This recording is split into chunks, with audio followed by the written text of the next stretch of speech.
Hello, everybody. Welcome to the first online international roundtable at Tokyo College, an advanced study style institution newly established at the University of Tokyo last year.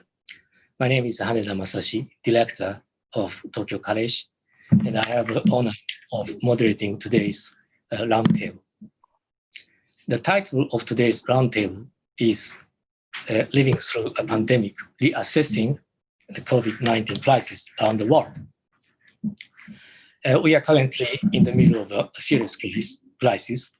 Our health security has been menaced since the outbreak started at the beginning of this year.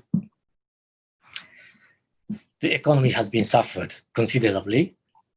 Our everyday life has been forced to change, and we have introduced a lot of new lifestyles, like wearing a mask, having social distance, staying at home with self-isolation, etc.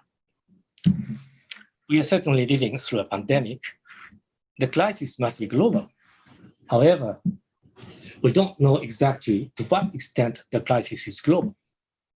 It is true that we get plenty of information every day through various media.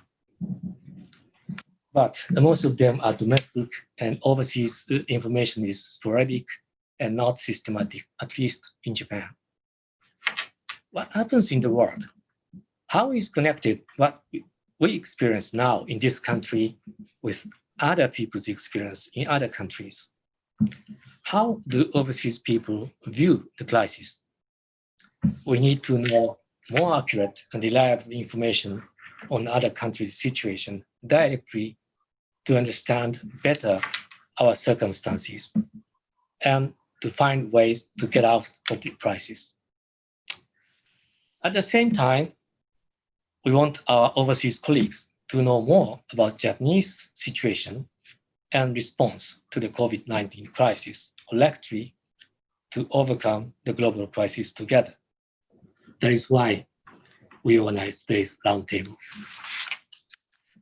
One of the missions of Tokyo College is to make the tie closer and stronger between the University of Tokyo and our overseas colleagues and friends. And in this respect, I believe this is a perfect opportunity to realize it, since today's speakers have all some connections with Tokyo College and the University of Tokyo. Let me introduce 6 wonderful panelists of today's roundtable in alphabetical order now. First, from the United States, Professor Jeremy Adelman.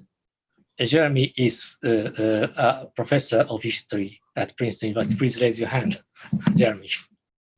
Yeah, and works mainly in the field of Latin American and global history. He writes many online blog postings and articles on the current critical issues, including the corona crisis, in addition to his many brilliant academic work. I have been working with him and French and German colleagues for several years to make an international network of research and education on global history named Global History Collaborative. And if everything goes well, he will visit us at Tokyo College in October this year. From Britain, or from Ireland, I would say, Mr. Bill Emmott.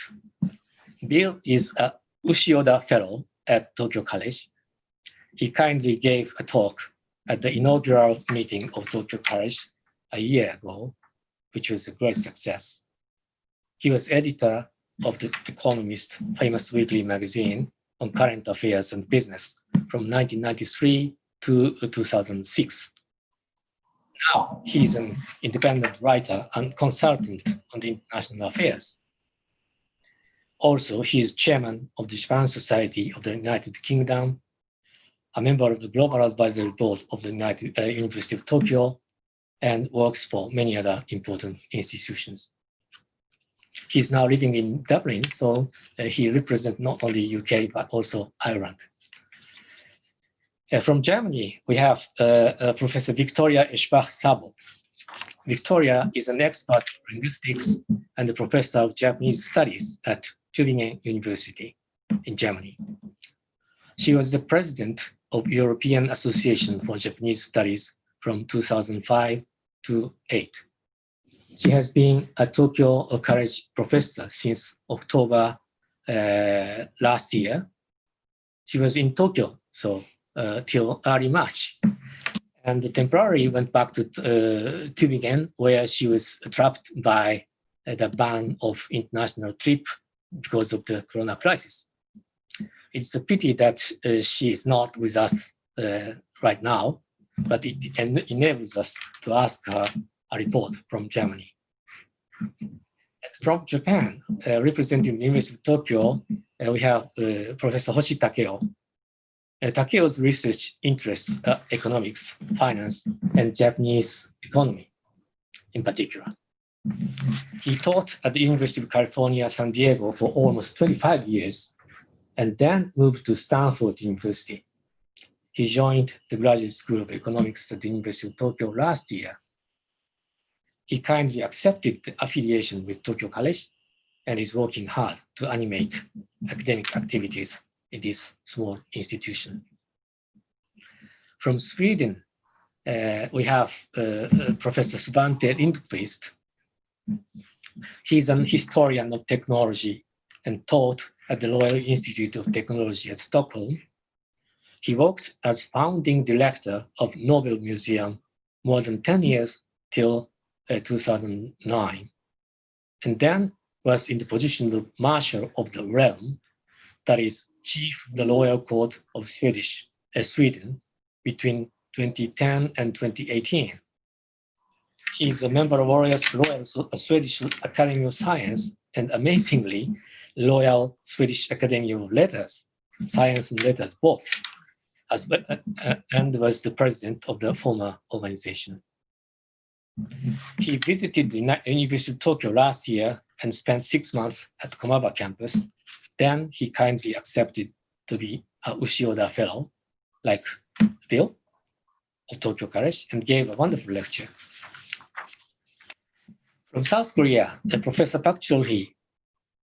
He's an expert of Japanese politics and foreign policy and international relations in East Asia. He was the director of the Institute of Japanese Studies and the Dean of Graduate School of International Studies at Seoul National University. Now he is the director of Institute of International Affairs at Seoul National University. He is a good friend of many Japanese scholars and spent 2 months at last year at Tokyo College. He gave a lecture, very popular, and fully collaborated with his colleagues at the University of Tokyo.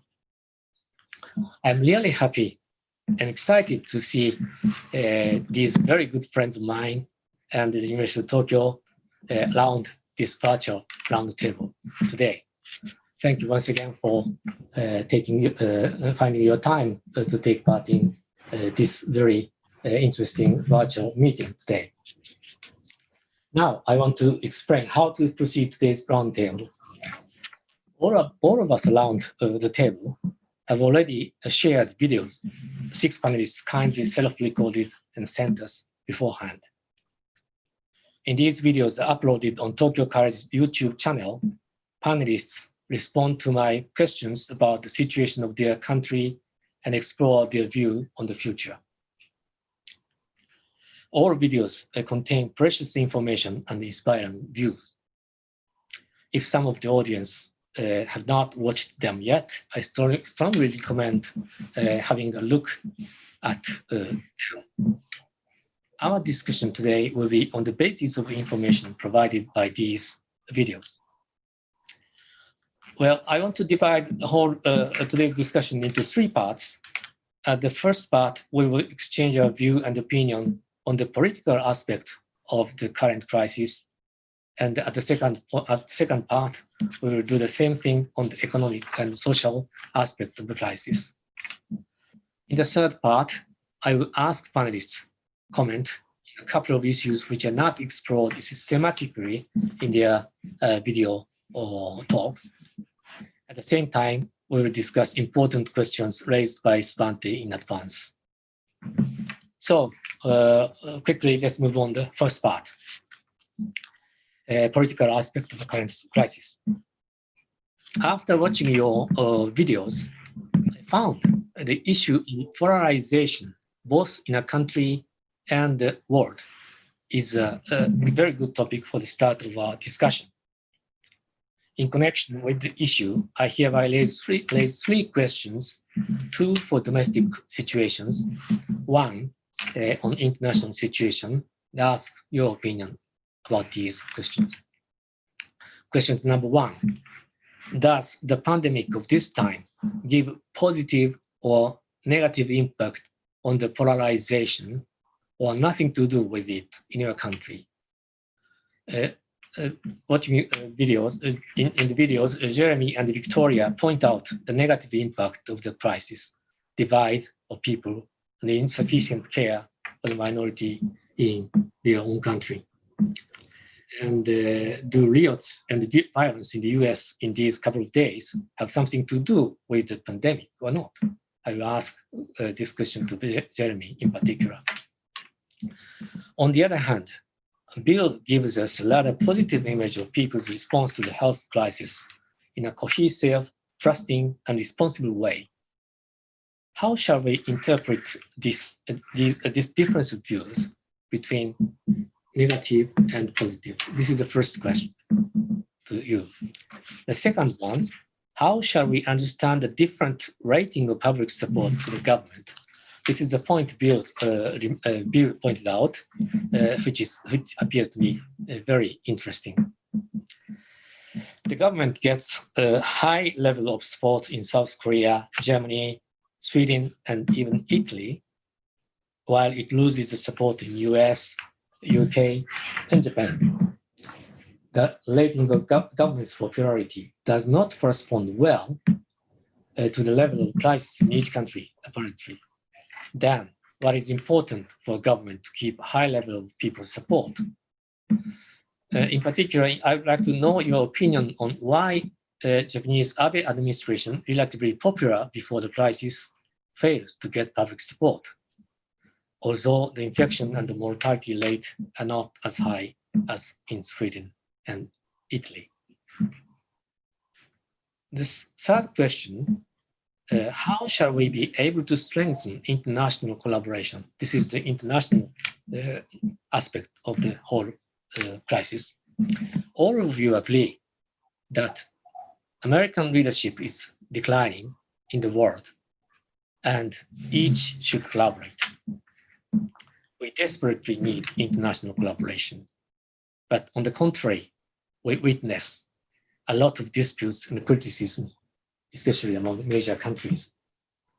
How can we find a way to get out of this deadlock? Do you have any concrete idea of getting through this situation and making good international collaborations? What is necessary to overcome the present difficulties, all of us hand in hand? These are three questions I want to ask all of you to facilitate discussions of the first round. I would be grateful to you if you answer these questions in your remark, but if you have a more important topic to discuss, of course, you are free to elaborate it as well. So each panelist has 5 minutes. After 6 comments, we will have some time for discussion. As for the order of comment, we will go back a day from evening to morning. We are now at 9 o'clock, so we will start from Japan. So Takeshi, please start your comment. No, we can't hear you. Please remove your mute. Thank you for reminding me. Now you can hear me. Right? Yes. Okay, thank you, Masashi. I just want to respond to one of the 2 domestic questions you asked because I have only 5 minutes.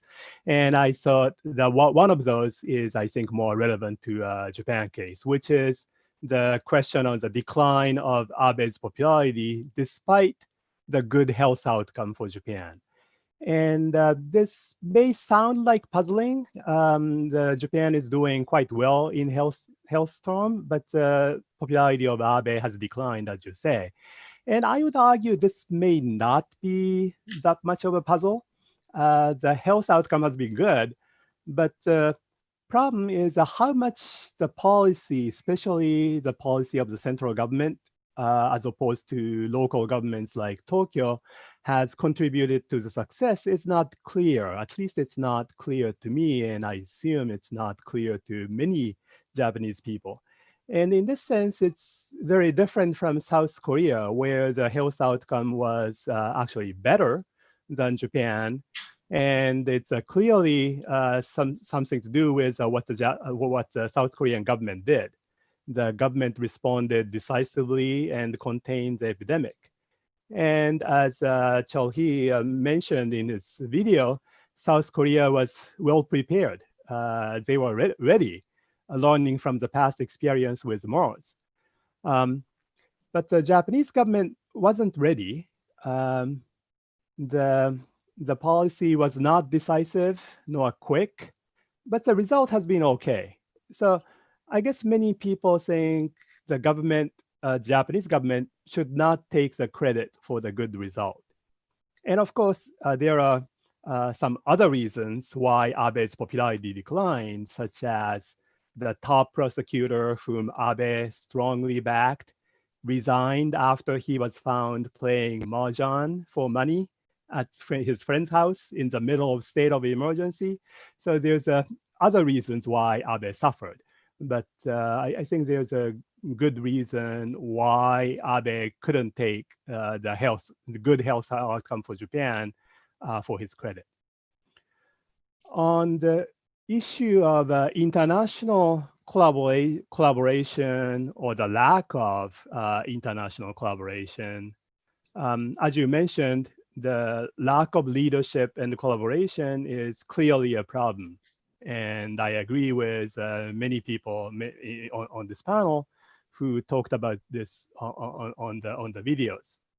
So the question is, how can we, or if we can collaborate better? And here, I think there's something we can learn from the area I look at more, which is the area of financial policies. And I think there's something we can learn from international cooperation in financial policies during and after the global financial crisis, which is in a sense similar to any other crisis, including epidemic crisis like this one. And I don't have time to get into the details, but in the global financial crisis, central banks in major countries collaborated and provided liquidity, especially US dollars, during the crisis and after the crisis. And they did this all over the world to limit the damage as much as possible. And also, I should point out G20, which was originally established as a collaboration of the financial or the finance ministers and central bankers. The G20 was also active during and after the global financial crisis and started the process of enhancing the stability of the financial system after the crisis. And I should also point out the central banks are doing quite well in the COVID-19 crisis, the current crisis as well, and so far have been successful in avoiding a financial crisis. For example, if we look at the VIX index, VIX, which shows a degree of volatility in the market, it increased sharply in mid-March, but then declined to more or less the level before March, following the coordinated liquidity provisions by central banks. So I wonder why the collaboration seems to be happening in financial policies, but not necessarily in health policy. And one reason, this is just a speculation, but one reason maybe that the financial and monetary policies are more independent from politics than the health policy. So, and health policy may be more political and domestic in many countries. As Svante mentioned in his talk, Sweden may be different. So the solution may be more political independence for health policy, which seems to be the case in Sweden, and their health policy representatives or the policymakers may be able to collaborate without worrying about the politicians. I think this would be actually a great time for G20 to stress the importance of international collaboration in health policy, because the G20 just started the meeting of the health ministers 3 years ago, and this should be a great opportunity to impress the world with their foresight, but they don't look very active. So that's unfortunate. So let me stop here. Okay, thank you very much. I will raise my hand if you pass 5 minutes limit. So please look at me when you feel that you talk a lot. So next from South Korea, so Joey, please. Thank you, Masashi, for inviting me to this very wonderful webinar. And I will start my story from the polarization. It depends on how you define polarization, but in terms of the providing healthcare and treatment to the people, I don't think Korea has a great symptom of polarization, much less polarization than in other countries, because I can say that no citizen was marginalized in the process of handling this pandemic in Korea. First of all, as Takeo mentioned, Korea has an accumulated knowledge and then systematic the facility to deal with the pandemic spread, because we experienced MERS in 2016 and then improved the emergency the system in Korea, and then rather than just leaving all the responses to the individual citizens, government initiated a very proactive and sometimes preventive and then preemptive measures, relying on so-called the 3T system: test, trace, and treatment. So the government acted very actively from the beginning, even though, of course, the Korean government was at a loss what to do, not knowing about the nature of the coronavirus, but eventually they followed up and then effectively responded to the spread of the coronavirus. And then another good thing on the part of South Korea, which reduced polarization in the society, is the coverage of a universal medical insurance system, and then the widespread of medical supplies in the metropolitan and the city areas. So the people had an easy access to the hospitals and then the medical facilities without big risks or large expenses. So and then people had some kind of confidence that even though you are infected by the coronavirus, you can be treated at the hospital nearby you, and then the medical expenses would not be that high. So you can deal with the situation. That gives a lot of psychological comfort to the people. So like Japan, we have a universal medical insurance system, and then even covering the foreigners.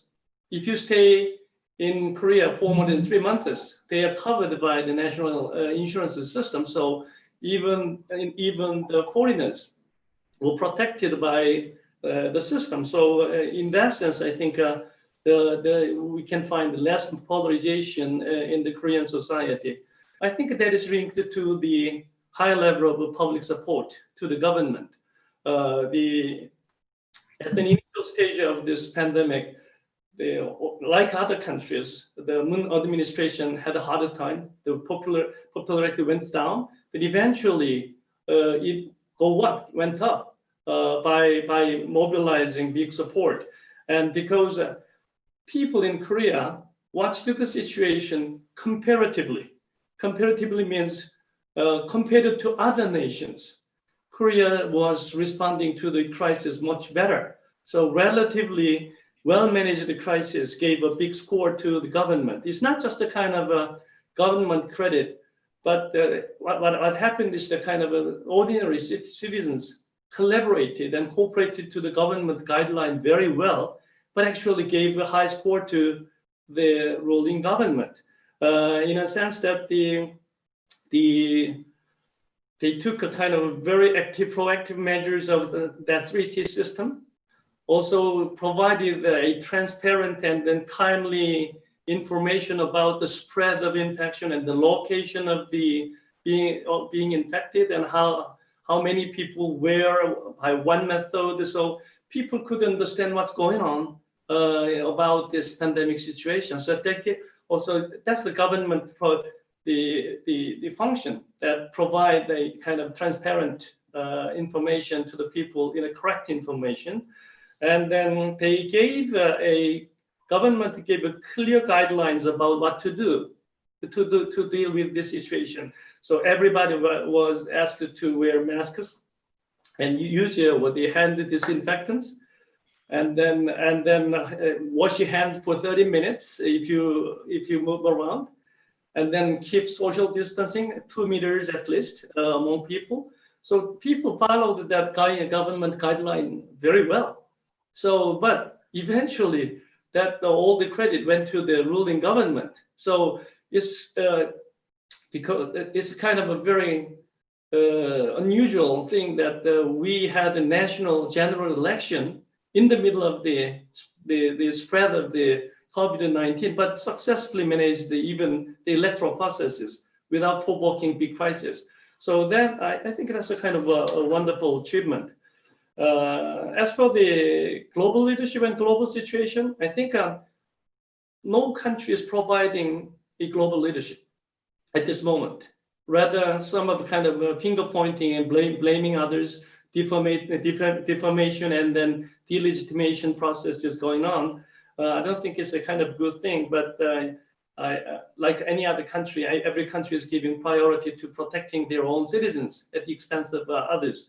But I think in order to resume international collaboration, I think we have to have a clear and shared consciousness about a few things. One, the enemy is not a foreign country. Enemy is a virus, and that's endangering human civilization. So we need collaboration cross borders rather than just a kind of shutting down your borders. It's not enough because it's spreading out. And second,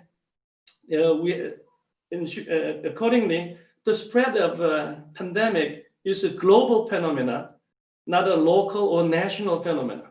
So even though you can deal with the situation inside your border, it's not enough because the pandemic is spreading other countries. So you need a close collaboration between countries by sharing information and providing a kind of good treatment method, and then and preparing for the future. So and closing borders and gates forever is impossible, and is also undesirable. We have to get ready to come back to the globalized daily life. So if we have that kind of consciousness, I think resuming international collaboration is not impossible, and it will come very easy. I'll stop there. Thank you. Thank you very much, Joey. So it's your turn, Svante, from Stockholm. Please start your talk. Thank you, Masashi. I hope you can hear me all, and thank you for inviting me. Listening to the talks by my colleagues and reading your very difficult questions, Masashi, I thought it's struck me I'm better at asking questions than coming up with answers. So I will be rather brief. So, but one thing that struck me is that perhaps it's not the difference from our various disciplinary perspectives, but the fact that the pandemic is at such a different stage in different countries.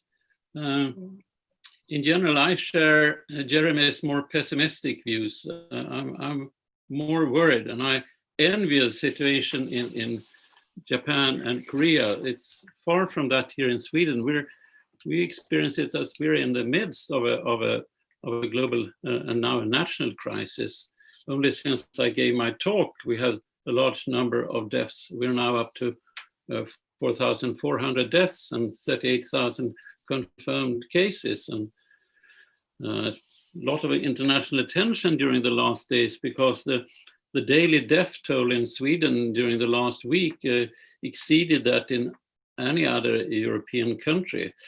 And in terms of mortality per million, we still might be below United Kingdom, Spain, and Italy, but we're far above the United States and Germany, and not to speak about our neighbors, which is very strange. Denmark, Norway, and Finland, they are far below us. And we of course, worry about this to a large extent. I think, again, we haven't yet seen the full consequences of this pandemic. So maybe in a sense, this discussion is a bit too early, Masashi. We should have a follow-up later when all the data has been collected. Now we really don't know what's going on, and I'm very worried what will happen in Africa and South America and Latin America, and in war zones like Syria, Afghanistan, Yemen, and Bangladesh with its Rohingya refugees from Myanmar. These are countries which already have a large number of refugees living under conditions where the spread of COVID-19 could cause enormous human catastrophes. So that's, in a longer global perspective, I'm very worried and share, I think, the pessimism and worries of Jeremy. And again, I'm envious of our friends here in Japan and Korea. I noticed that Cheol, he said that in Korea you have this successful free tea method, free tea model. Testing, tracing, treatment. And in Sweden, we had this enormous debate about tracing and testing, and nothing really happens. So we sort of basically work with a 1T model here, treatment. And the best we can hope for is that the curve flattens out. So there will be ample resources when the day comes when you get infected, because the vaccine will take a long time before it's available. So you just hope that there will be a bed for you in the hospital when it happens. And when this thing started, we were as badly prepared as when the Second World War started. The number of beds per capita in intensive care units were far below in the other countries in the European Union, and ventilators were scarce. Now we worked hard to repeat that, to restore that, but we're still working on a 1T model. We haven't been successful in terms of testing and tracing. Attempts have been made at tracing, but not being successful so far. And changes, well, of course, the COVID-19 has strengthened and to some extent created polarization in terms of politics. Not very dramatic. People gather around the chief, the helmsman at the crisis. So the Social Democratic Party gained several percentages, and other parties went down several percentages. But Sweden being a rather stable country, I think this is a temporary change. Things will go back to normal when this thing is over. So more dramatic polarization is the one we've seen between elderly people and the population at large. This has been true for many countries, that people in retirement homes have been very hardly hit. And especially so in Sweden, there we really have failed our system, which has been dismantled for decades. Salaries and working conditions for the staff is absolutely awful. So you couldn't stop the virus from spreading there. And that's where we have and still have a large number of deaths, which is extremely sad. And this will lead, I hope, to a political change with greater resources, better education, better conditions.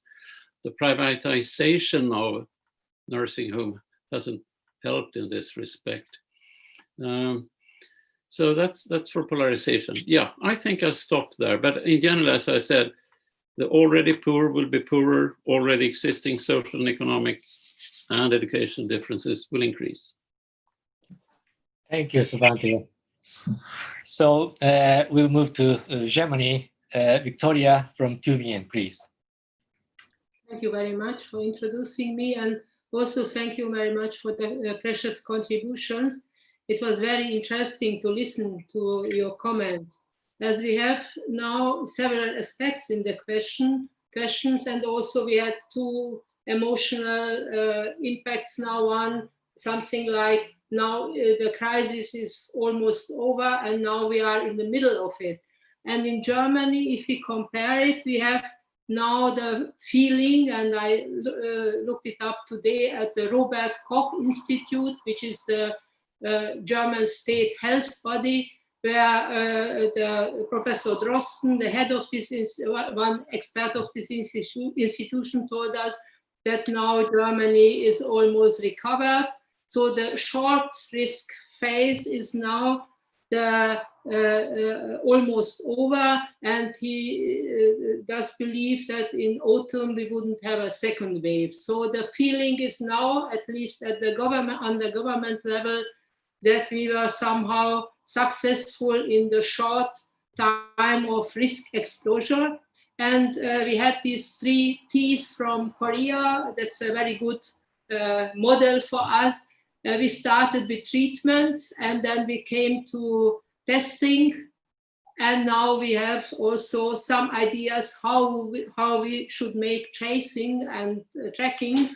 And Professor Drosten had the idea now to study Japan, as the testing method wouldn't be really fitting to this thing, but now we should change to tracing and tracking, which I think is absolutely impossible here, but that's a long story, so I will stop it. But what is the original question of Masashi was, how is the evaluation of the government and the feeling of the people in this case? And I think the German first step or the first phase was so successful because we had this, like Roland Barthes told us, the middle which is empty. So the government, the German government, and Merkel was very long time not really moving problems or new questions in Germany, but in case of emergency, like East Germany, or in the case of migration crisis, and also in the health crisis, the power of being a strong economic country was stronger than all the critique. But now the second phase is, of course, another case. Maybe we will continue with this problem, and I think that Europe is big enough and we have a lot of global context, so our problem is not solved. I fully agree with Svante that every day can start once again the very dangerous status of many people getting ill and getting into hospital and using the intensive care facilities. And I don't know, and that was also the point in my short presentation on YouTube, that we have no idea how the long-term risk management would be. And I am afraid that they are not really prepared, as the short term was very concentrated and it was a good phase of Germany. But on the long run, we will face a lot of problems, and I don't know what would happen. Also, we had Professor Hoshi Takeo's comment on international cooperation. And that was also the point we could see now on the German or European phase, that the language policy, it means the language of the government to the people, but also within the European community, or how to communicate European decisions outside of Europe, were not sufficient. I think in this case that, for instance, to use plain language for foreigners or for people who wouldn't understand the experts' discourse was very much lacking in the explanations of the internet, or also as hospitals or the city mayor's offices. At the same time, we didn't react also on European working forces moving around. And just to tell you, at the German hospital now, more than 40, to my estimation, 50% of the caregivers are not German native speakers. So they speak to a certain extent English and German, but in many conflict situations, they would need, for instance, the helpers, also information in their own language. And the reaction to this hyper central language policy, the English one, and the super central, meaning the important local languages in Europe, and sorry, I'm ready, is very weak, and it was only really successful on the level of the city management. It means the mayors of cities produced information to the citizens in 20 or 26 local languages, which is necessary now in Europe. And the last point, that Europe should also communicate to Asia and to other regions to translate the decisions also into Chinese, Korean, Japanese, and this is also very weak, the consciousness that we should build local and regional, but also global linguistic spaces communicating health issues. Thank you very much. Okay, thank you. Thank you. Okay. Thank you very much. So let's move on to, let's close the channel and to Dublin. Bill, please start your talk. Well, thank you very, very much, Masashi. And I, like my colleagues, I'm very delighted to be on this part of this roundtable. I was, as you know, scheduled to be coming to Tokyo College to give a public lecture on June the 12th. And I'm very sad that I'm unable to do that. So this is an excellent substitute, especially as I'm sure if I had been allowed to travel, I would have talked about COVID-19 because there's no other subject conceivable for someone like me to talk about at the moment. It's the dominant issue of our time, politically, economically, and in health terms.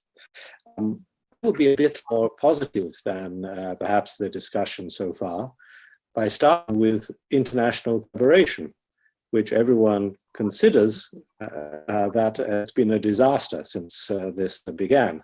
But actually, if we talk about scientific international collaboration, the record since the pandemic began has actually been rather magnificent. And we should remember that. I think it's absolutely right for us to condemn and to lament the loss of US leadership, the US-China bitterness and adversarial behavior, the slowness of the European Union to collaborate even with one another, let alone with everyone else. But that's the high political level. If we think of science, actually, right from day one, it's been very, very collaborative. The sharing of the genetic makeup of this virus immediately in January sent researchers around the world working on this disease. And it has meant that we've had more scientific effort to respond to this threat than has ever been before seen in history, I would think, thanks to that magnificent sharing of information. The effort to develop, test, and then share out treatments, which after all, we began with essentially no treatments. And during much of the medical crisis, essentially the treatments consisted of intensive care, oxygen treatment, and really almost nothing else, just trying to help the body's natural immune system fight back the virus. Now the development of treatments by scientific collaboration around the world is moving quite rapidly. And I would think before the summer, within June, July, we'll have some proven treatments. Vaccines, we are quite rightly realistic and pessimistic about how quickly vaccines could be produced, but there are more than 100 efforts to develop vaccines underway in the world. One hears that 10 to 15 of them are going to be very serious. Some of them are already entering their second phase of human trials. There really is a serious possibility that we could have a workable vaccine available in the autumn of this year, in October, November, or December, which would be a miracle.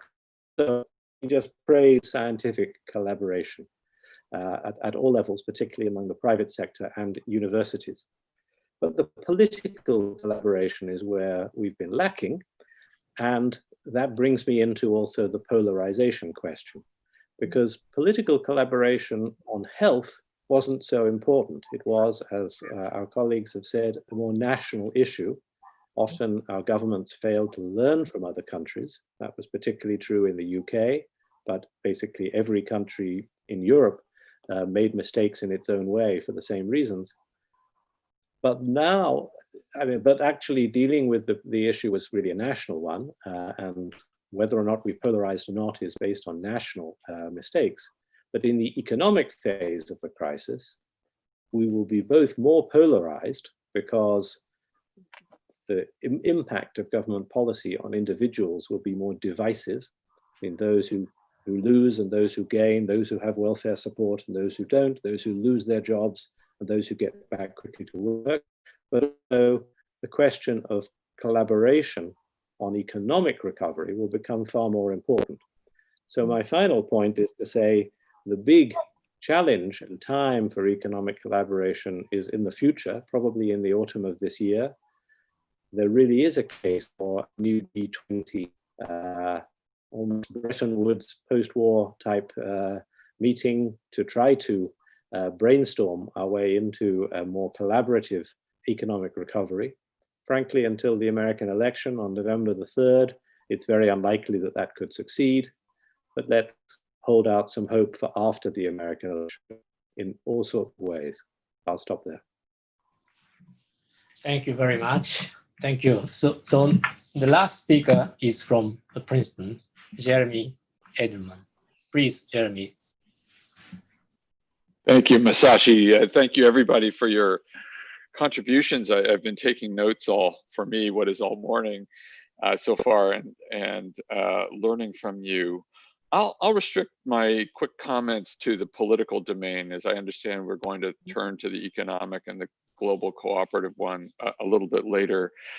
And of course, I'm doing so in the context of what is turning into quite a dramatic and violent crisis unfolding in the streets in and around the country. It's very hard to give you a coherent description of what is happening because the narrative about the American handling of COVID-19 changes with time. And of course is now being dominated by what's happening in the streets. Around the time that the United States passed that horrible landmark of 100,000 deaths was when a police officer murdered somebody in plain sight and in front of cameras on the streets of Minneapolis, which only added to a compounding sense of the failure of the state, or rather the state acting in particular kinds of ways and not acting in other kinds of ways. So the narrative changes, but some of the continuities have been one around fracturing and failure. So if there were 3 T's in South Korea, there are 2 F's in the United States.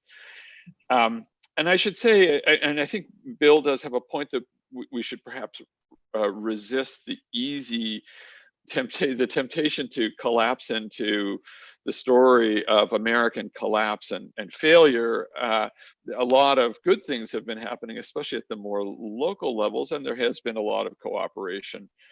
And that the news cycle tends to be very dominated by what happens from the point of view of the federal government in Washington.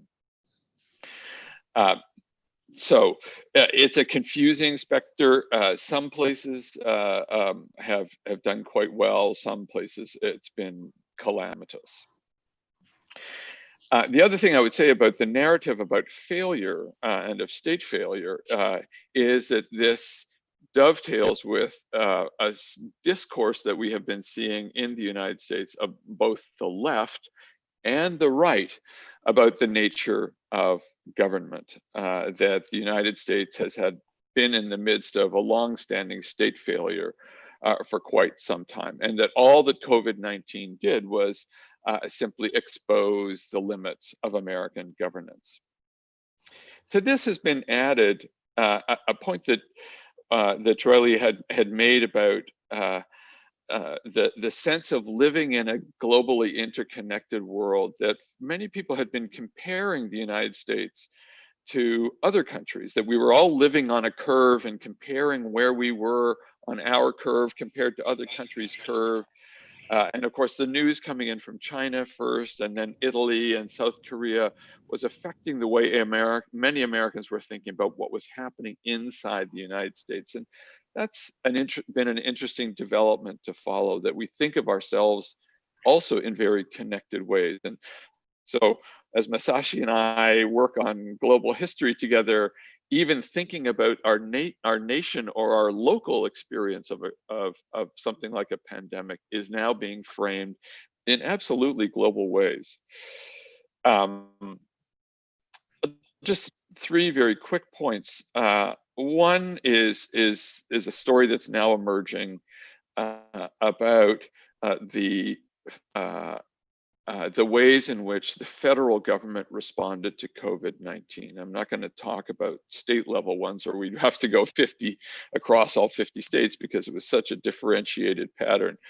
But the federal government response was one of haplessness, in spite of the fact that there was an enormous amount of capacity at the beginning.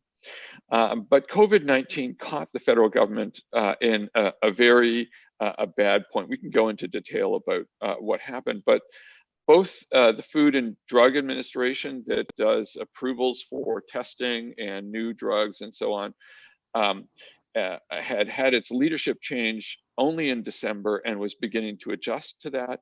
The Center for Disease Control, which is the main agency that looks out for disease research and treatment, itself was in the process of an enormous number of conflicts with the White House.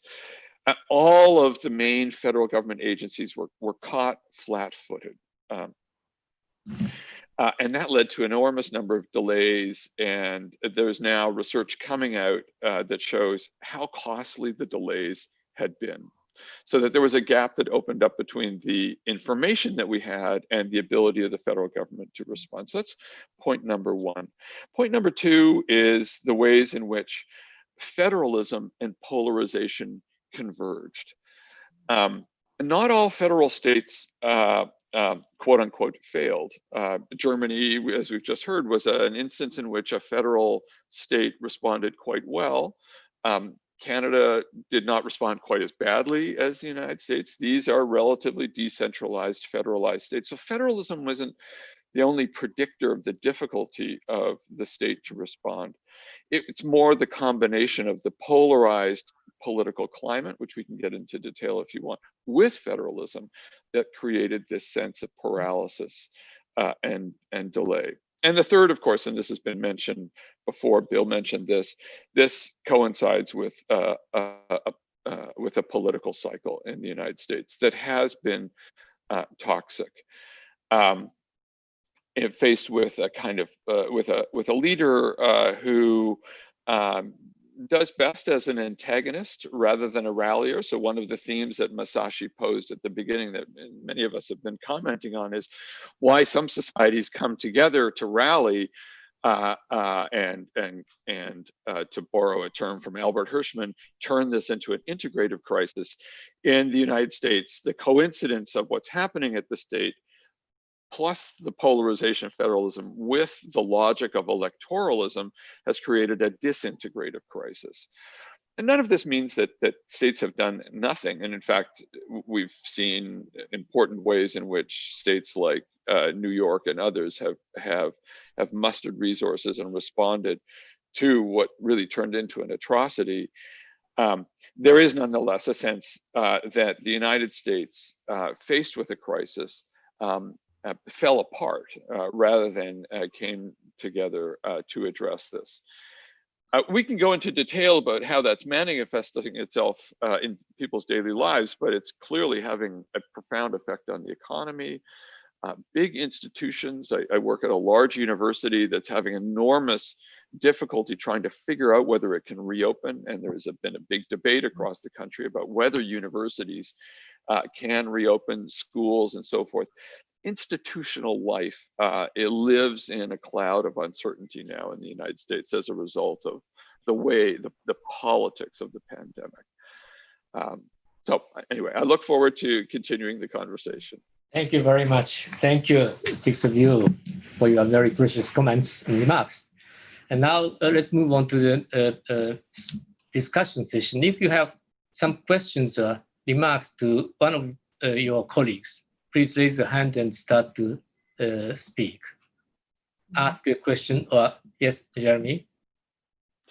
Yeah, so it's a question to all of you, which is, and it was raised really in the thoughts around South Korea and for others, this sense of comparison with other countries, how important that was. And I don't know whether I had a bias this way as a global historian and trying to think globally about the pandemic, but I did have a sense somehow that at least in reading the news in the United States, that how Americans were understanding, or at least some sectors of the United States were handling this or thinking about it, was in comparison to other countries. There was the Swedish model, what was happening with in London and so on, whether that was a similar experience in other places. Anyone can respond to his success? Yes, Bill? Well, I would just say in response to Jeremy's question that it was a similar experience in London, in Dublin, and in Rome. From a London point of view, this was a welcome change because one, I think, besetting sin of British politics in recent years has been a refusal to learn and a certain an entrenched form of British exceptionalism taken hold, maybe somewhat around the Brexit issue. And I think the health crisis has proved something of a wake-up call on that. So that I would say that it was very rare in the previous 10 years to hear either politicians or commentators say that we should learn from Germany in any possible way.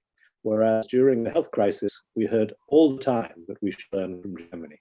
And Germany was the most relevant country from a British point of view during this crisis, I would say. Italy had the disadvantage of being the pioneer in Europe, of having the first, it was in a way the first guinea pig nation. And they didn't have anyone to learn from, but many others had the chance to learn from them in what not to do. But Germany was in some ways held up as the guinea pig nation in terms of a good handling of this crisis. And that did have its effect across the continent, I would say. Thank you.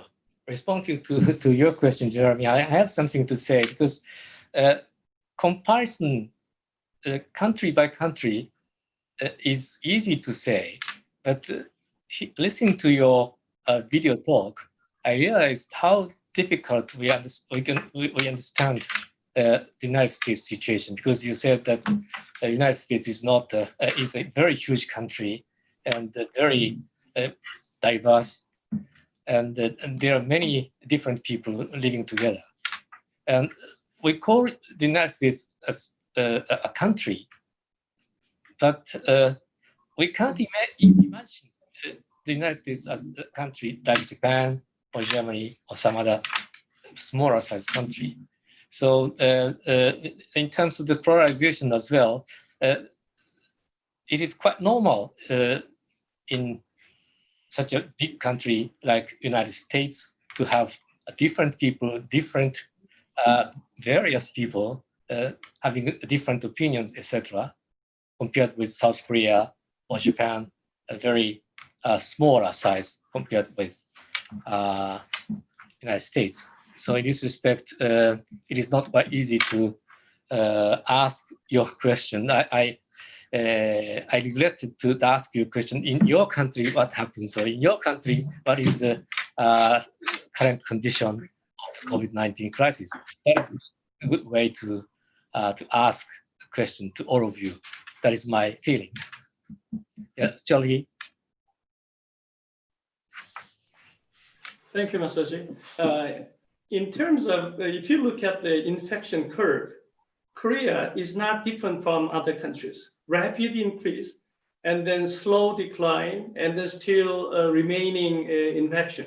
So in terms of the infection curve, Korea is almost the same as other countries. But Korea has perception that we are doing better. That in the total number of being infected, in the total number of who passed away, is much smaller than other countries. That's a kind of one psychological comfort that people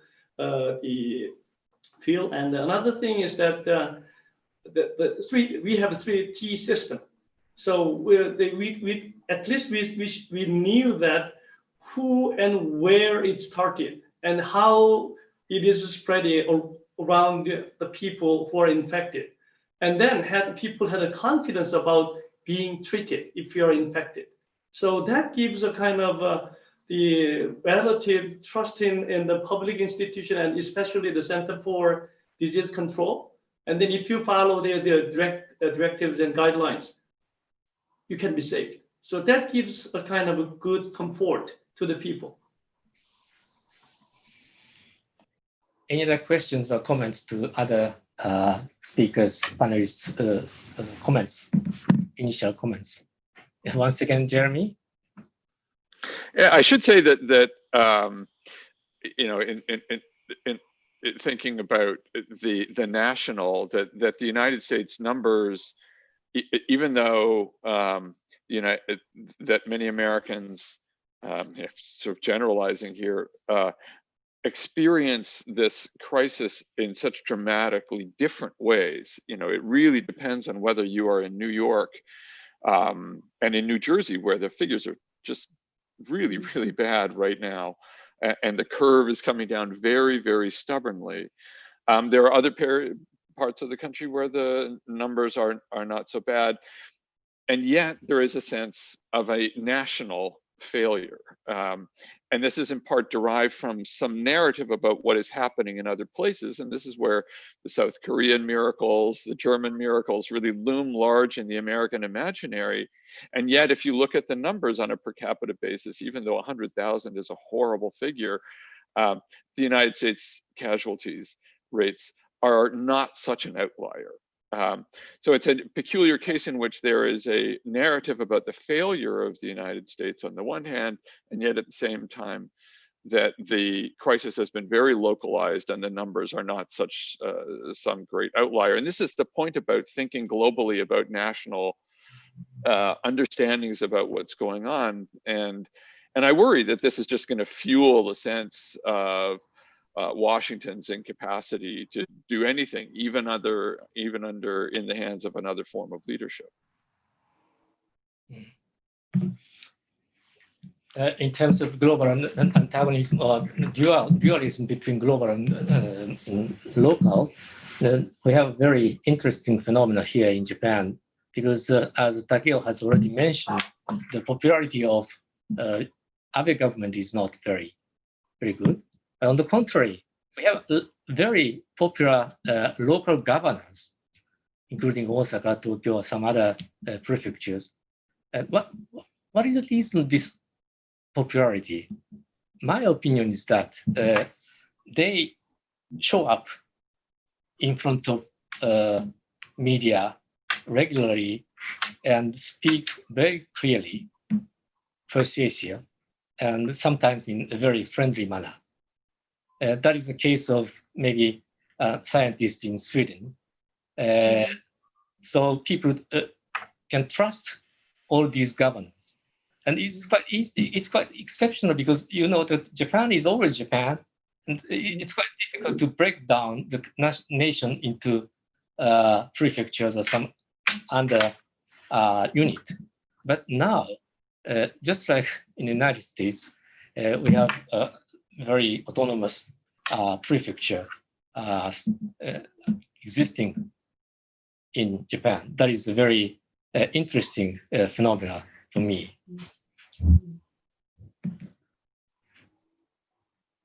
Yes, Victoria.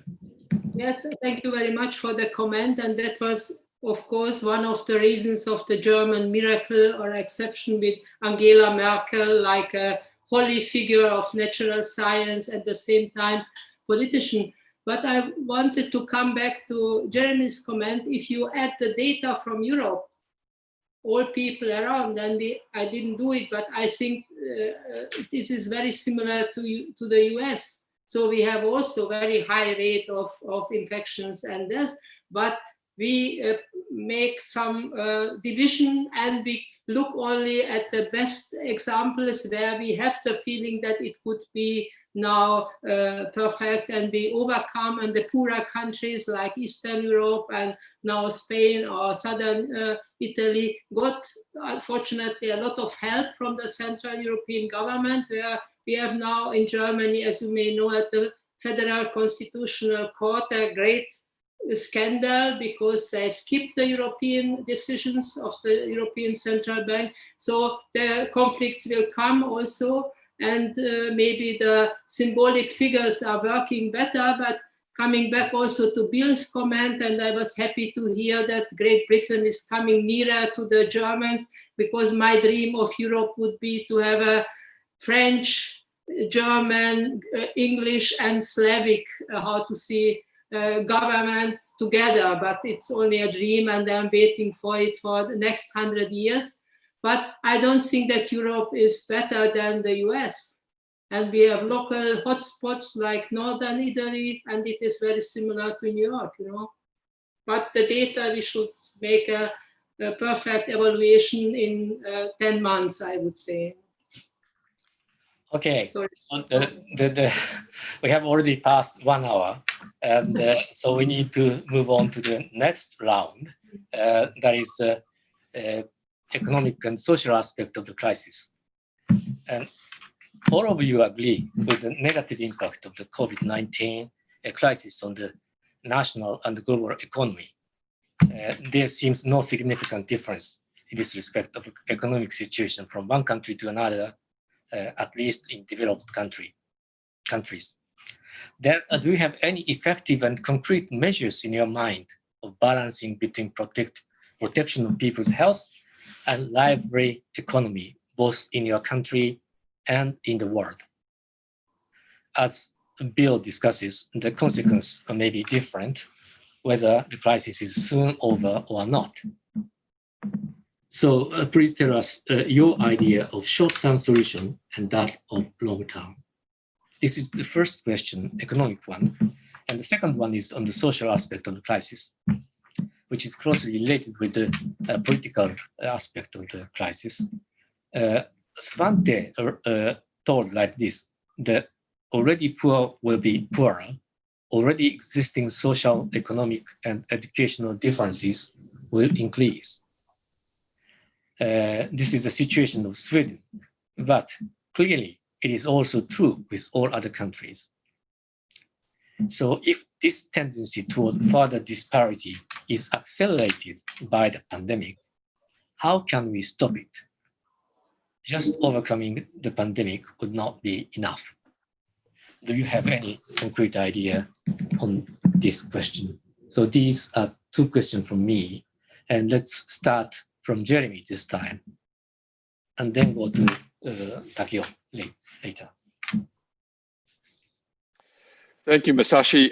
So just some quick thoughts on the question about the economic and social impacts, and then thinking about the longer term.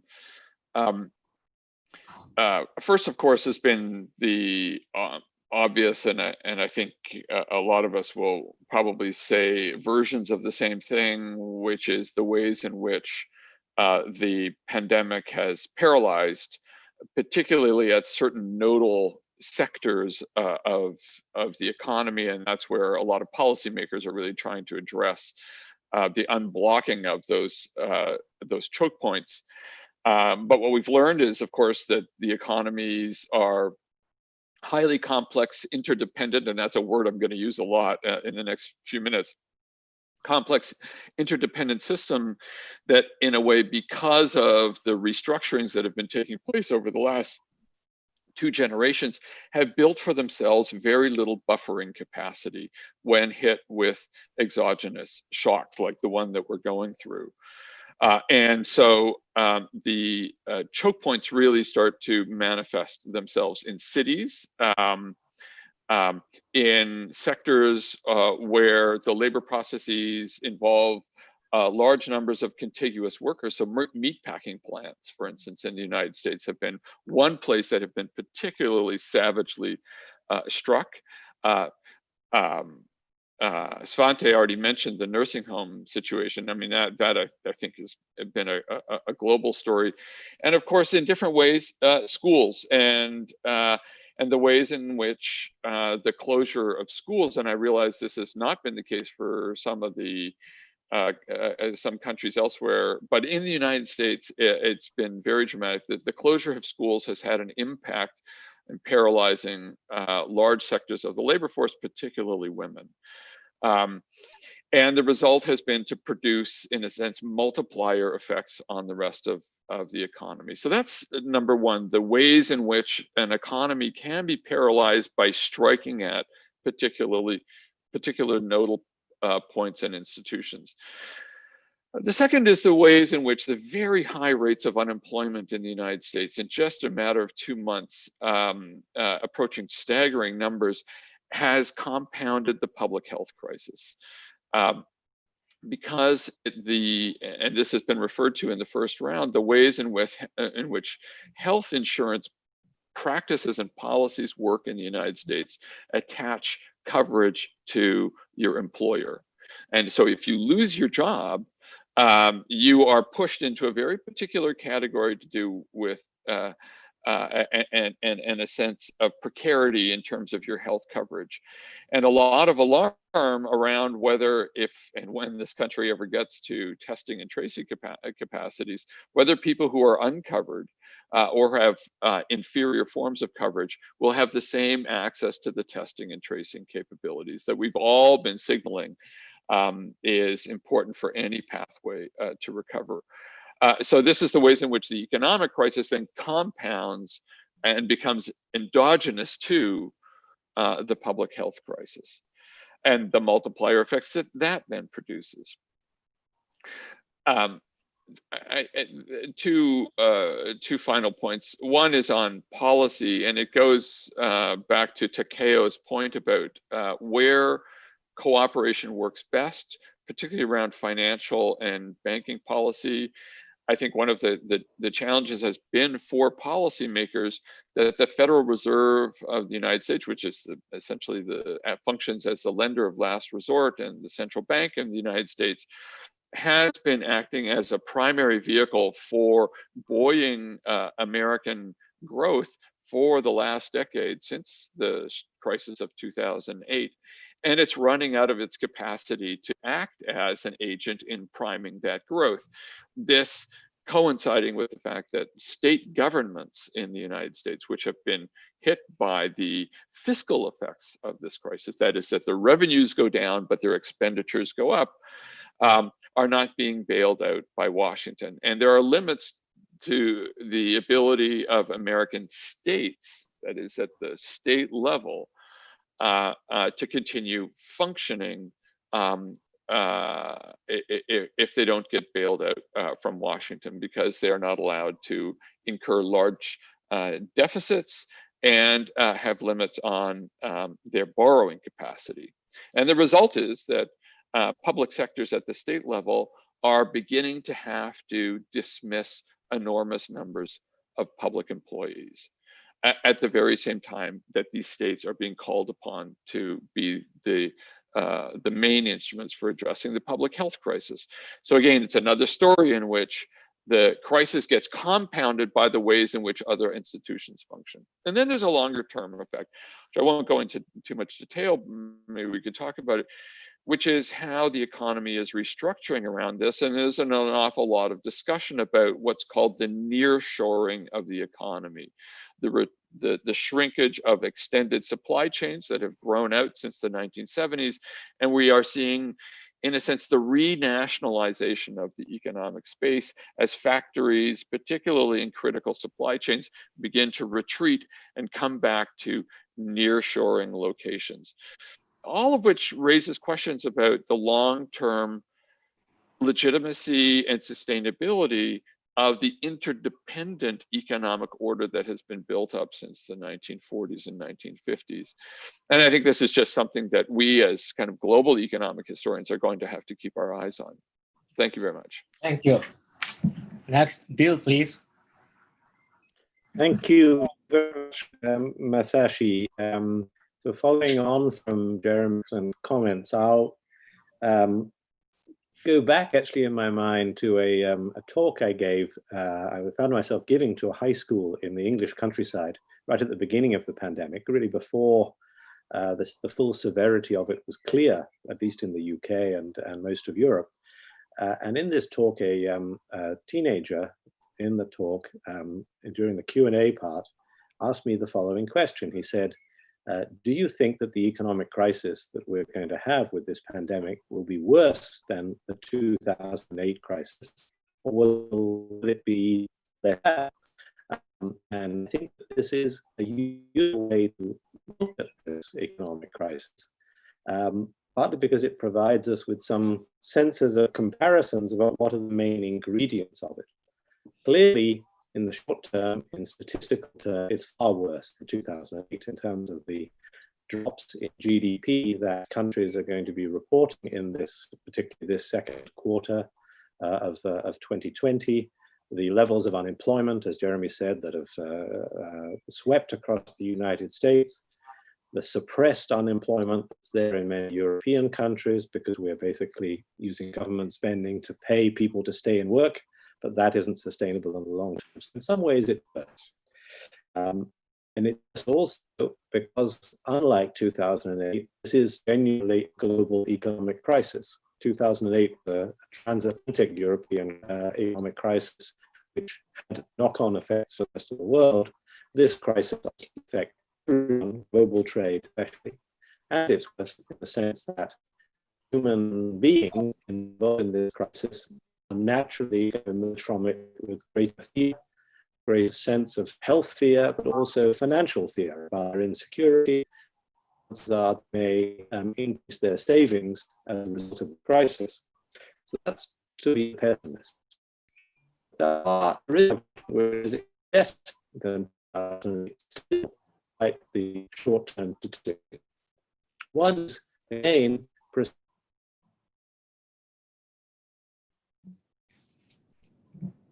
Bill disappears. Oh, what happens?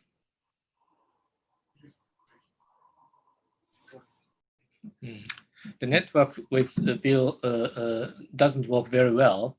So I think, back. Do you come back? No. I can see myself, and I can hear you, Masashi. So I can continue if you can hear me, and maybe the network coming back. Yeah. Now I can hear you. Could you continue? If you are successful in talking like this, we'll continue like this. Okay, let's continue briefly then. So the positive side is that it is global, so that while in the negative part, everyone... No, it doesn't work. It doesn't work. Unfortunately, it doesn't work. So please, Bill, please wait a little bit, and we will move on to Viktoria first, and then come back to you again. So Viktoria, please. Sorry for jumping in because I'm not an economist, so the question is maybe too big for me, but I try to do my best. That I think, as we see in Europe, and German economy is an open economy. We cannot recover on the middle term or a long run without Europe or the whole global economy. And now I think a very important step is that we abandon the so-called black zero policy, which made a lot of problems in Europe, also causing vague governmental possibilities, for instance, for state universities and all these things. And now we start with a strong fiscal stimulus, and we hope that we use this money in a proper way and can develop some sustainable development then also for Germany. And all the points I give back to Bill, and he can explain us how it would be the proper way or the professional way. I wanted just to mention two points which are, I think, in the also Bill called this question of the next generation, you know, that my or our generation was good to unify Europe in certain sense, but now the new generation has a very different education from our generation, really in a global network with the capacities and abilities. And in this case, I think also science, gender, also network identities or international working power will become reframed and rearranged. And democracies have to keep also academical institutions in this case. And I think it is very important that artistic and academic creativity and comments are not peripheric and also, how to say, decoration in the society, but they are now the key issues for economic sustainability and development of global industries. So I'm very much positively thinking that if the new generation would get enough place and our baby boomer generation has a good communication with them, then we could succeed also on the long run. But hopefully Bill is back, so I give back, is Bill now back to?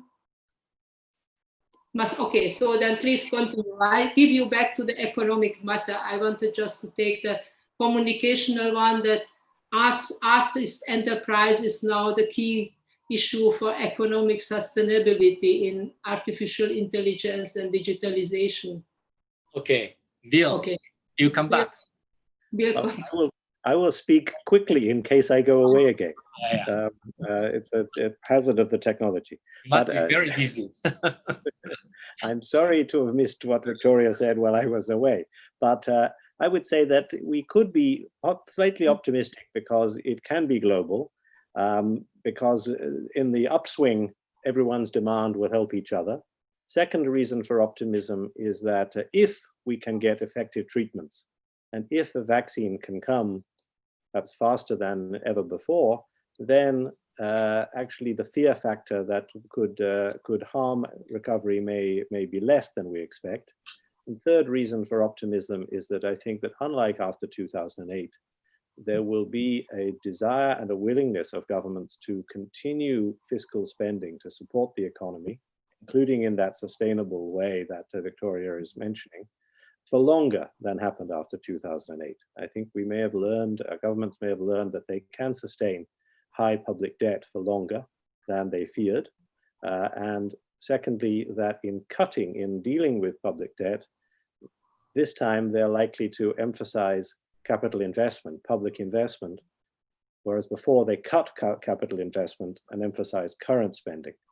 If we emphasize capital investment, rebuild infrastructure, which will include health infrastructure critically, but also I think there'll be a big bias towards green infrastructure for sustainable energy and other things, then this recovery could actually be pretty strong. But it critically depends on the science and on the vaccine and on the treatments and how long the health part of the crisis lasts. But unlike 2008, we may not have, as it were, a broken part of our economy, the banking system in that case. This time, what we have is a broken preparedness and of course, broken health and broken confidence about health. But if the science can remedy that, there could be some cause for optimism.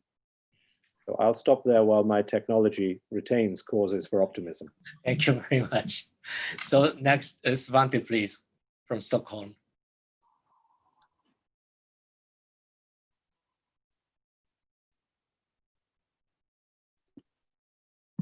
So can you hear me? Yes, please. Can you hear me now? Yes, yes. Well, like Viktoria, I'm not an economist, so I will be very brief. But your first question here, how to balance the protection of people's health and life economy, that's a sort of elephant in the room in the Swedish debate. The question is not really phrased like that. You can hear it in private conversations, you can see it on chat sites in social media, but not in public media. But sometimes you hear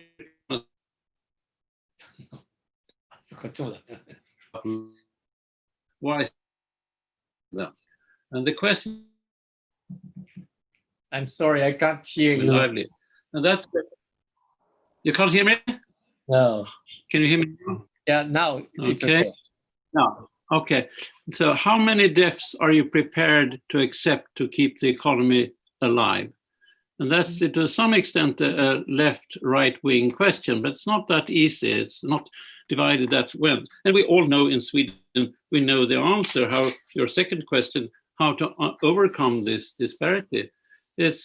We have a large number of cases and deaths among our immigrants because they live in several generations in small housing. We know that. We have a lot of deaths in the nursing home because the staff working there are low salaried and uneducated. We know that. So it just needs that we politically come together. And my hope is that the nation will come together and there will be changes so we can overcome this disparity. But that's the hope of a typical Swede in this situation.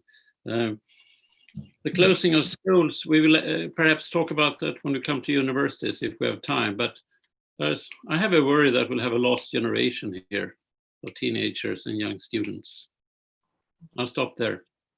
Okay, thank you. So it's your turn, Cheol from Seoul. Thank you. I think the impact of the COVID-19 on the economy and society will be very grave. And then there is no differentiation between Korea and other countries. I think it would be universal and almost general to any countries. I would just point out 4 trends that I'm worried. One, I think there will be an increasing gap between haves and have-nots in a society. Especially the hardest to hit would be the unemployed people, and then there will be increasing number of unemployed people in any society. And Korea will be the same.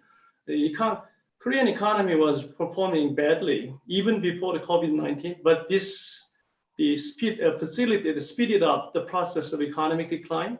So now Korea is responding to the medical situation very well, relatively to other countries. But the economics, if the pandemic is stabilized, people will turn eyes to the economies. And then I'm much more worried about it. I'm not that much optimistic about the Korean economic situation, the increasing unemployment. And then the next target would be the part-time workers and contract workers, because they will be the first that cut in the companies if the economy is not performing well. And then the self-employed and the small mom and pop shop owners, they have to close their shops eventually. And that's happening even at this moment. So if that is the case, I think we have to, I think they cannot take care of themselves then, which means it will, the government should increase the social welfare expenditure for them. And then how to maintain sound state finance would be a big challenge in Korea in coming years. And then interestingly enough, many youngsters wanted to join a public sector and government rather than private sector, because the private sector is the job is unstable. So it gives the more burden to the government. Is how the state finance can support this kind of new change is a kind of challenging. Second one is that there will be a rapid industrial restructuring in any society, so-called a new winners and then new losers in the industrial sector will come up. So the potential winning sectors are like online commerce, boxing and home delivery companies, and then telecommunication things, and home entertainment like the YouTube or Netflix. All those things will go up, and then health industry will go up. But downside is that the transportation industries, especially the airline companies and tourism industry, and the space and building industry will be hotty. Then whether we can cope with this kind of new industrial restructuring in terms of reforming the whole system by deregulating some sectors and then adding a new regulation on some sectors, that would be a kind of a huge challenge in coming years. And my third point would be that now, at the moment, because of the widespread of the pandemic, focus is going on to the much more advanced and industrialized world. But the forgotten is the third world and then underdeveloped world. Svante mentioned that many countries that are in trouble in the third world or underdeveloped world. So I think we are all talking about this ODA, Overseas Development Assistance. I think we have to think about OHA, Overseas Health Assistance, to secure global health and sanitation and the provision of the sound life to the ordinary people. So that would be a challenge. Now, I think that's a forgotten aspect of the global pandemic. And finally, I'm a little bit worried about the kind of mobility of people across borders. Not every movement of the people would be blocked or constrained, but there will be a some kind of suspicion that there might be an increasing discrimination against migrant workers, refugees, and immigrants, and sometimes including international students. So how to keep a kind of the rule of non-discrimination and then secure the workforces for some sectors. For example, because of the absence of the migrant workers from Southeast Asia, we cannot collect agricultural crops in the countryside. That's happening already. So we have to have the migrant workers, but at the same time have a temptation to avoid the people from outside. So how to balance it out would be a kind of big challenge in coming days and months. I'll stop there. Thank you. So lastly, it's your turn, Takeo. Okay, I've been having some trouble with my connection, so I hope this lasts. I'd like to point out two things which adds to the optimism that were expressed by some of you, and then turn to a couple of challenges in the line of Cheol-hee's discussion. And one optimism is, as Bill mentioned, I hope the government continue to spend. I think there is a desire and willingness to continue the fiscal support, as Bill mentioned. And one good news is from Japan. Japanese government has been running a large amount of government budget, government deficit, and the government debt for a long time, in spite of my warning, but they have been doing okay. So that shows if the economy stagnates and the interest rate is low, the government can continue fiscal spending for a long time or longer than we thought. And the second topic, or second point of optimism, is that when we talk about the trade-off between protection of people and lively economy, as Masashi mentioned, there's a interesting recent study by economists in the US, Seoul, Korea, and others, which studied the Spanish flu epidemic in the US cities in 1918. And they find that the cities that implemented non-pharmaceutical interventions like social distancing and all, those cities that implemented those earlier and longer ended up having not only lower mortality, but also stronger economic recovery. So at least at the aggregate level, the trade-off may not be that big of a problem. But at the individual level, and I think this, I come close to Cheol-hee's position, at the individual level, this can be a serious issue. Some people may be forced to go out to work in order to survive, even though they risk contracting the virus and harming their health or maybe someone else. So here, I think what is important is economic assistance targeted to those individuals, targeted to those people who cannot easily move their jobs to their home and who do not have enough savings to survive the epidemic without any income. And as Cheol-hee mentioned, there will be, there's a more danger to have a more increased discrepancy in the society.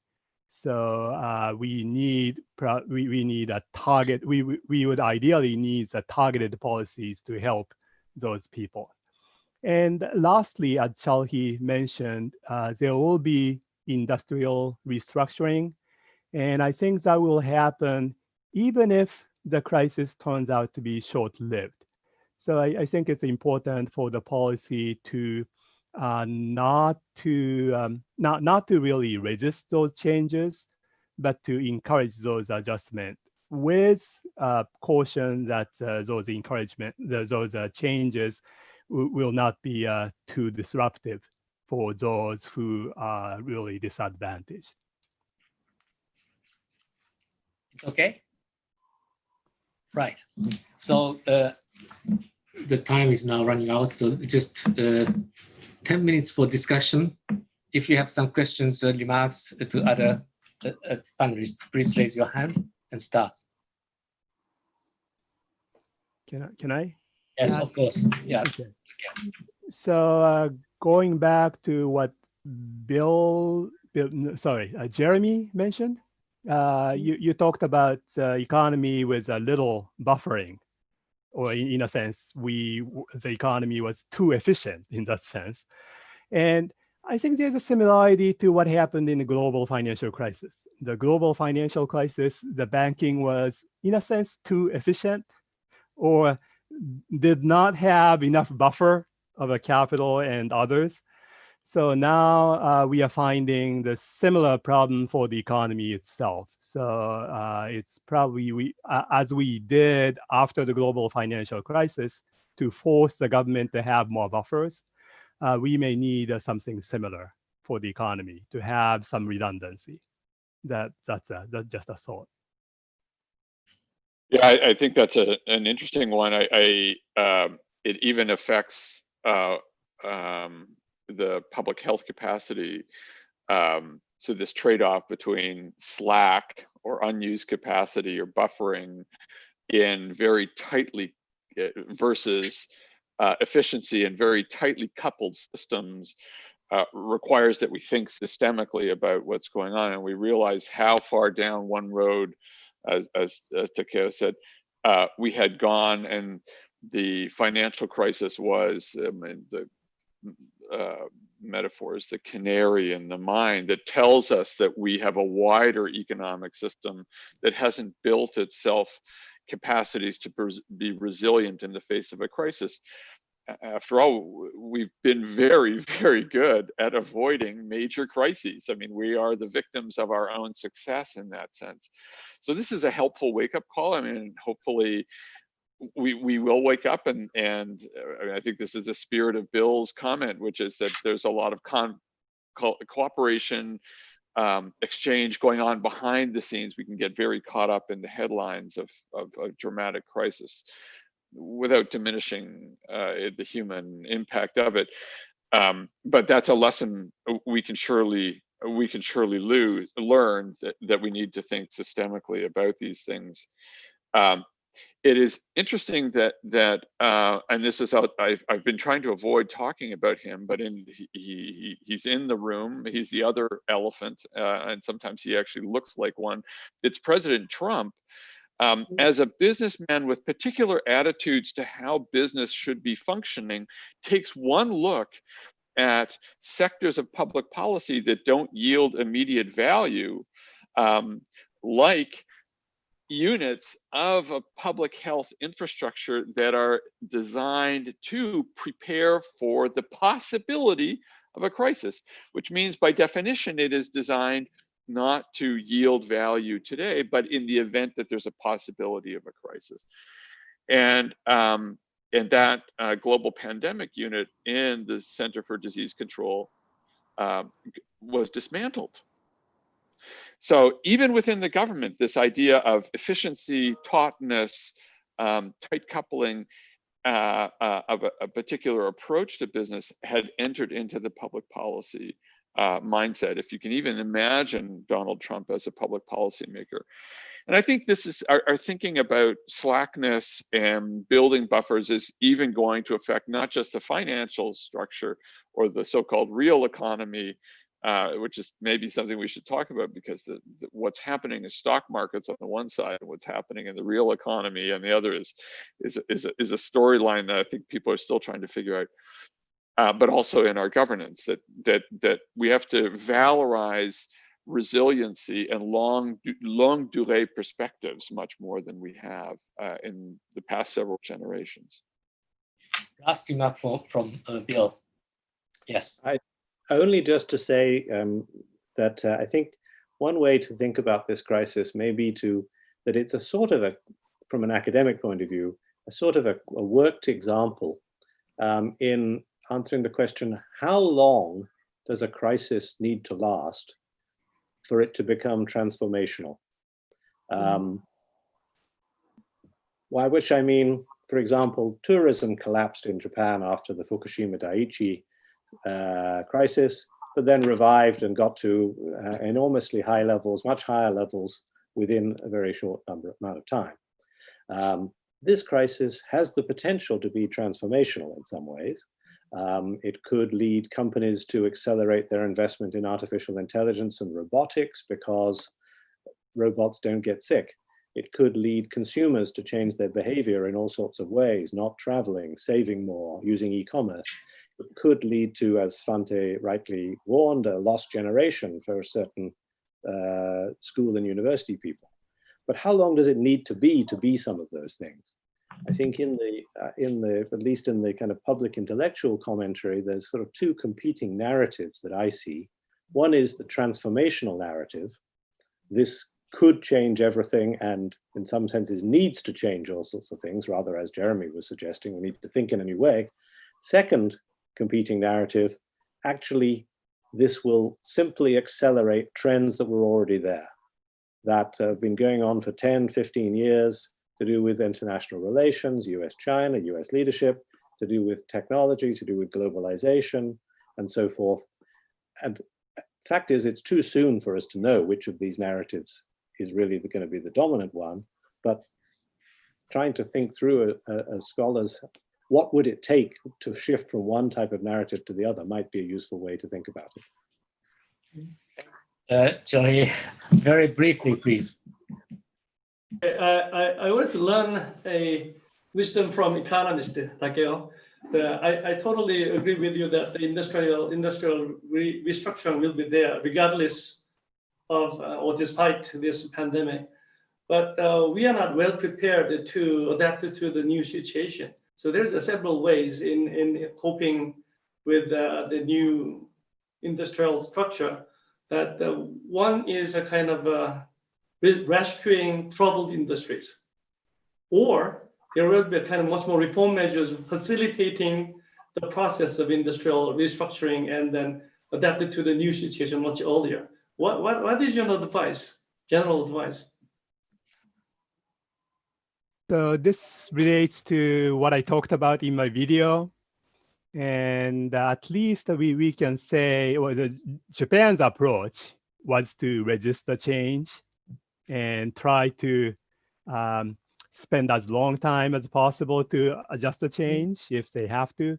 And that hasn't been working. So I think it's better for at least for Japan to try to accelerate the change. And during the process, there are some costs of adjustment, and the cost of adjustment tend to fall on some particular group of people. So the government policies, the social protection is needed to ease the pain of those people. So that would be my preferred policy that Japan should take. I think the US approach had a different type of problems in the past. The resistance to change was little compared with Japan, but nonetheless, the social protection system was very weak. So many people suffered. Okay, thank you very much. We have a lot of things to discuss still, but we don't have enough time to continue. So let's move on to the last round. We have just 15 minutes, so it's not enough for discuss a lot of issues, very important issues I expected to discuss with you, such as, for example, the big data and the relation of big data and with the essential value of human beings like liberty, privacy, and human rights, or impact of pandemic on climate change, etc. There are many things to discuss. I want to discuss with you, but today, since the lack of time, we want to focus on two questions Svante submitted to me to us in advance. That is, what is the role of arts, old and new arts, in a post-corona world? The second one, how has the public view on science changed, and how will science be understood and appreciated in a post-corona world? These questions are closely related with the role of university in a post-corona world. So this is a very important issue for most of us working at the university.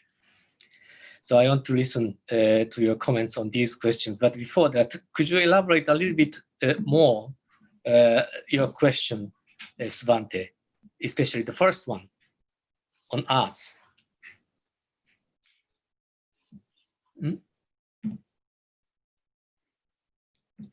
Freezing, maybe. Svante, can you hear me?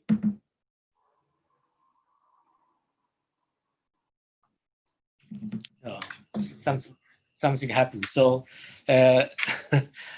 maybe you understand. You can understand what he means. Anyone can. This time, no order. Anyone can raise your hand to make comments on his questions. Jeremy? Just two quick thoughts. I think that Svante's point about the arts helps, and also a point that Viktoria had been making in her video and also in her opening remarks, which is around language. On the arts, I would say the narrative is up for grab, and writers and artists and cultural producers are going to help us think about making sense of this. And figuring out the narratives. And I think Viktoria's point about language and communication is absolutely central, really, really important to all of this. So I think those are two things for us to think about going forward. Svante, have you already come back to us? Can you hear me? Can you hear me? Can you hear me? Yeah. I can hear you. Yeah. Yes. Okay. Thank you. So, Viktoria, please. Sorry, then I will speak before Svante has the opportunity to specify his questions. I fully agree with Jeremy's comment, and thank you for strengthening this narrative about language and art. But I think I would also come back to the frame of economy and Takeo's comment that I think in this new age, we should also reframe it as an economical factor for recovery for countries, and also not only something we like it, but I think it's really essential in digital times and artificial intelligence industry that we reframe the also in education, but also in, for instance, credit policy of financial institutions, because now in the concrete situation now, tourism and art and culture is suffering, and restaurants really in a very essential way, and a lot of people will disappear. So to shape the future, we need these industries, otherwise all of the local cultures and diversity of human cultures will disappear, and it's very dangerous to get some robotic society without human factor also in it. But it's a economic, as you may know, the French sociologist Xavier Greff, who named it also, what does it mean that Japan has Pokemon and France has Chanel? That's also a very strong cultural power to shape industries and shape the future. Thank you very much, but then I give back to Svante. Okay. Okay. Yep, okay, thank you. Since I can see that the time limit, skip my comments on the art question, on the art issue, and instead concentrate on the other question I wanted to raise, and that's how science will be viewed. I share Bill's admiration for all the collaboration that's being done now internationally, and by God, I hope you're right that it will happen so quickly as you say. But I have another worry, and that is that scientists may be listened to with less respect after this. Greta Thunberg, the renowned Swedish climate activist, she said that one thing about the pandemic is that scientists are listened to more, and she hoped that that will be true in the future too when it comes to the climate. I hope she's right, but the problem here is that scientists, at least in Sweden, they have argued publicly on a scale never happened before, disagreeing on scientific results, theories in the newspapers, things that used to happen at conferences, seminars, in journals, in conversations. Now they debate openly, and the general public, I think, is totally confused.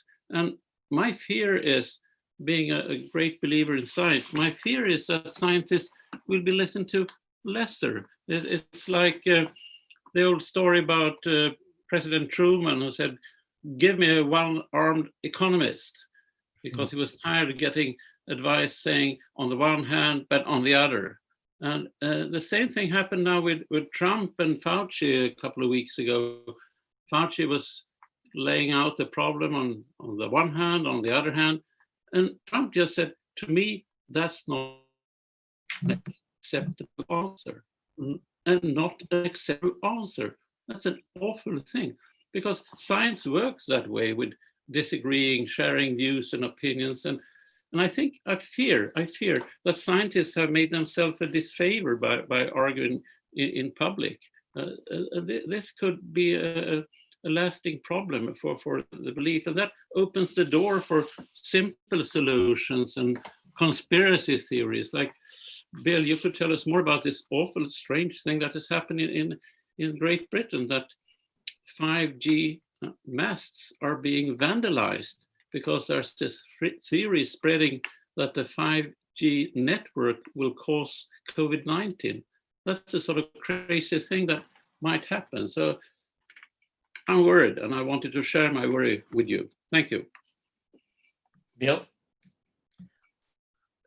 Well, I agree very much with Svante's worries. I think perhaps maybe three things. One, I think that while I have high hopes that the medical science of discovery of the vaccine and of treatments will actually they will be the heroes out of this crisis, whereas the politicians will be shown to have had feet of clay and have made many mistakes.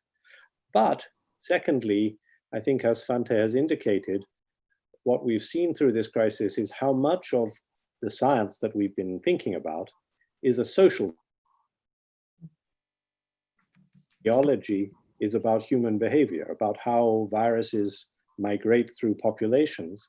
And I'm afraid it's as bad as economics. It's a social science, and has all the disadvantages that economics has. And perhaps this revelation to the public could be damaging to trust, I think, in the way Svante has said. Third quick point I'd make is that while I think that scientists as discoverers of the vaccine may eventually be heroes, on the other hand, what will this pandemic have told us? It will tell us the power of bioterrorism, the potential impact of a virus from either nature or a laboratory, it doesn't matter which, to devastate the world economy and produce certain political and economic devastating consequences.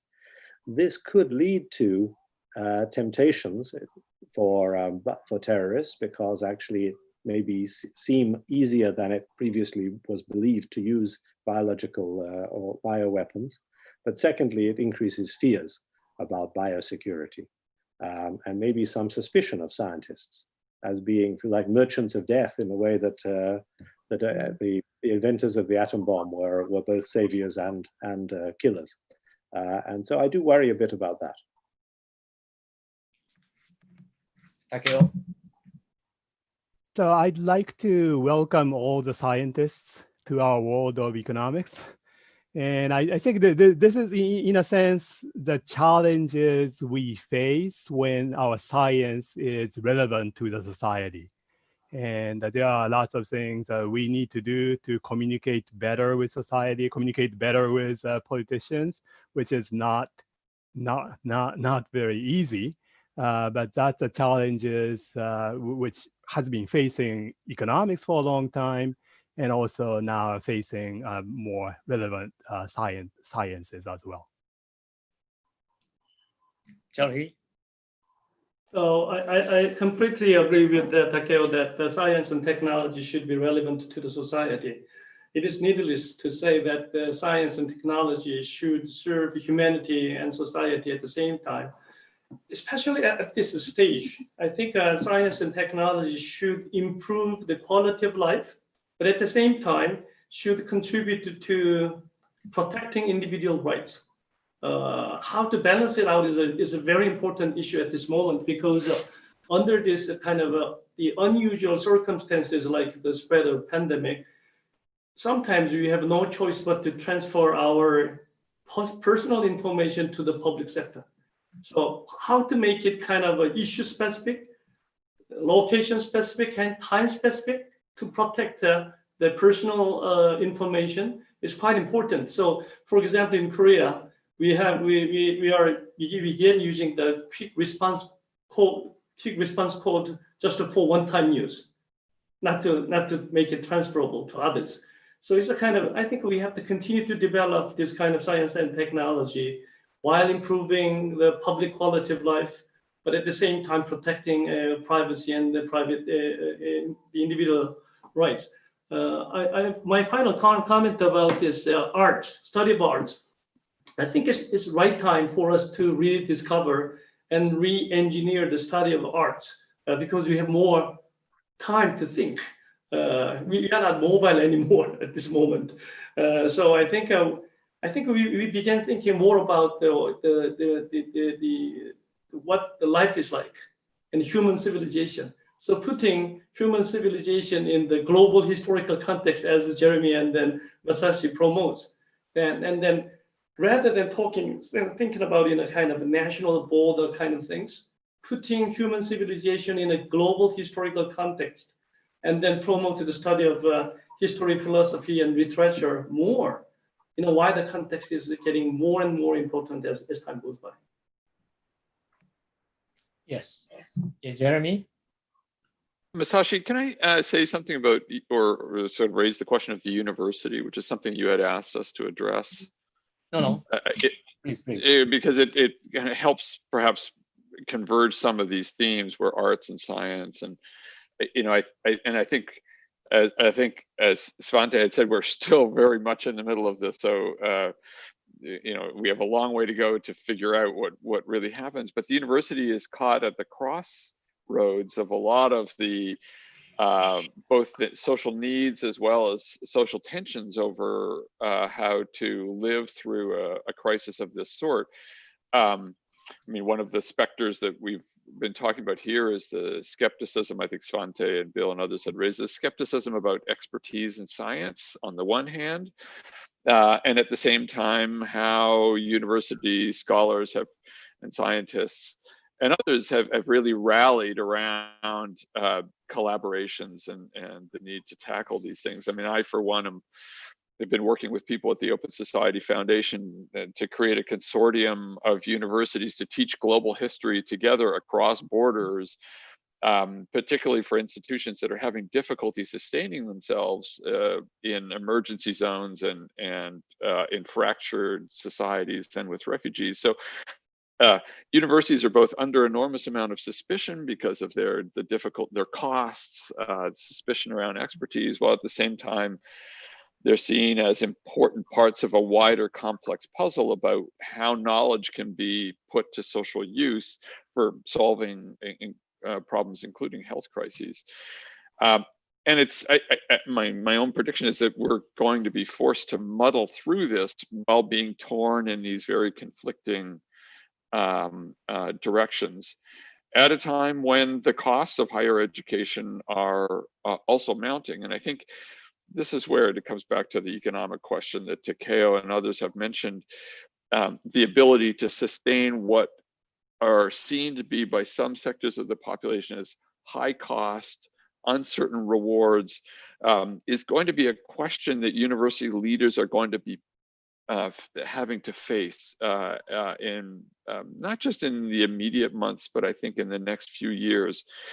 And so we should be ready for a big public debate about the place of university in society and also at a global scale. Yeah, thank you very much. So now I think it's time to close this round table. In terms of university's role, new university law in post-corona era, I have something to say because university, I don't know quite well the situation of university in the US, but at least in Japan or in Europe, university have made a great contribution to the development of a nation state so far, certainly.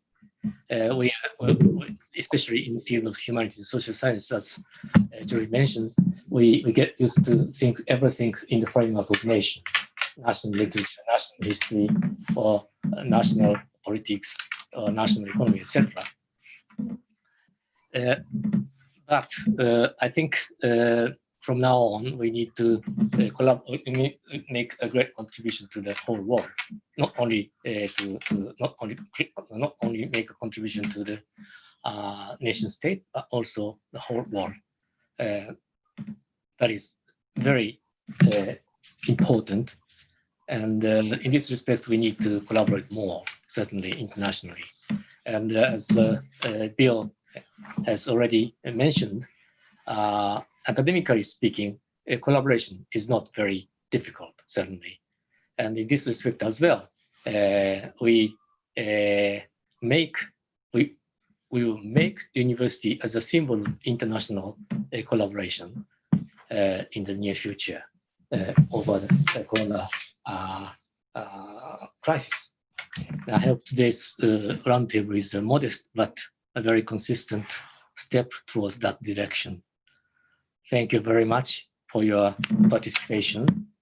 And I am sure that we need to have another round table like this in the near future.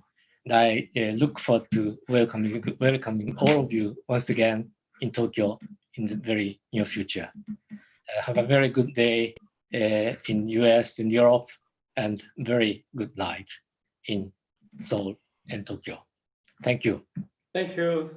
Thank you very much. Thank you, Masashi. Thank you Bye. so much. Thanks so much. Thank Good Bye, night. everybody. Bye. Bye.